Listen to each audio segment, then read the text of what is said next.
ನಮಸ್ಕಾರ ಸ್ನೇಹಿತರೆ, ಬನ್ನಿ ಇವತ್ತಿನ ಈ ವಿಡಿಯೋದಲ್ಲಿ ನಾವು ಗರ್ಭಿಣಿ ಸ್ತ್ರೀಯವರು ಪಿಸ್ತಾವನ್ನು ತಿನ್ನೋದ್ರಿಂದ ಆಗುವಂತಹ ಅನುಕೂಲಗಳು ಮತ್ತು ಅನಾನುಕೂಲಗಳನ್ನು ತಿಳಿಯೋಣ.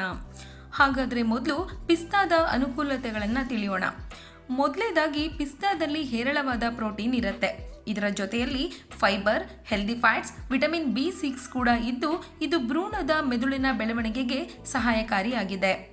ಅಷ್ಟೇ ಅಲ್ಲದೆ ಗರ್ಭಿಣಿಯವರಿಗೆ ಸಾಮಾನ್ಯವಾಗಿ ಕಂಡುಬರುವಂತಹ ಮಾರ್ನಿಂಗ್ ಸಿಕ್ನೆಸ್ ಕೂಡ ಇರುತ್ತೆ, ಅದನ್ನು ಕೂಡ ಇದು ನಿವಾರಣೆ ಮಾಡುತ್ತೆ. ಎರಡನೇದಾಗಿ ಪಿಸ್ತಾದಲ್ಲಿ ಹೆಲ್ದಿ ಫ್ಯಾಟ್ಸ್ ಇರೋದ್ರಿಂದ ಗರ್ಭಿಣಿಯರ ಕೊಲೆಸ್ಟ್ರಾಲ್ ಮಟ್ಟವನ್ನು ರೆಗ್ಯುಲೇಟ್ ಮಾಡೋದಕ್ಕೆ ಸಹಾಯ ಮಾಡುತ್ತೆ.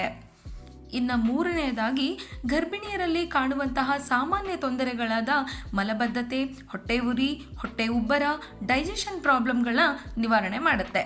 ಇನ್ನು ಕೊನೆಯದಾಗಿ ಪಿಸ್ತಾ ತಿನ್ನೋದರಿಂದ ಗರ್ಭಿಣಿಯರ ರೋಗ ನಿರೋಧಕ ಶಕ್ತಿಯನ್ನು ಹೆಚ್ಚುಗೊಳಿಸಿ ಬ್ಲಡ್ ಶುಗರ್ ಲೆವೆಲನ್ನು ಕೂಡ ಕಂಟ್ರೋಲ್ ಮಾಡುತ್ತೆ.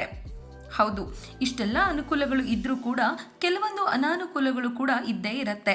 ಹಾಗಾದರೆ ಅದಕ್ಕೆಲ್ಲ ಏನು ಮಾಡಬೇಕು, ಮುನ್ನೆಚ್ಚರಿಕೆ ಕ್ರಮಗಳು ಏನಾದರೂ ಇದೆಯಾ ಅನ್ನೋದಾದರೆ ಖಂಡಿತ ಇದೆ. ಹಾಗಾದರೆ ನೋಡೋಣ ಬನ್ನಿ.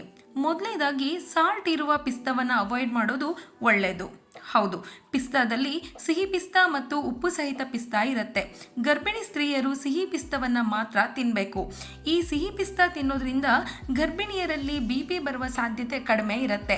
ಆದರೆ ಸಾಲ್ಟ್ ಸಹಿತ ಇರುವ ಪಿಸ್ತಾವನ್ನು ತಿನ್ನೋದ್ರಿಂದ BP ಬರುವ ಚಾನ್ಸಸ್ ಜಾಸ್ತಿ ಇರುತ್ತೆ.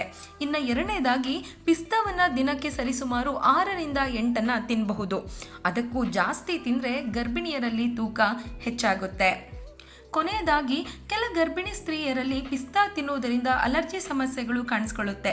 ಹಾಗಾಗಿ ವೈದ್ಯರ ಸಲಹೆಯ ಮೇರೆಗೆ ಪಿಸ್ತಾವನ್ನು ತಿನ್ನಬಹುದು.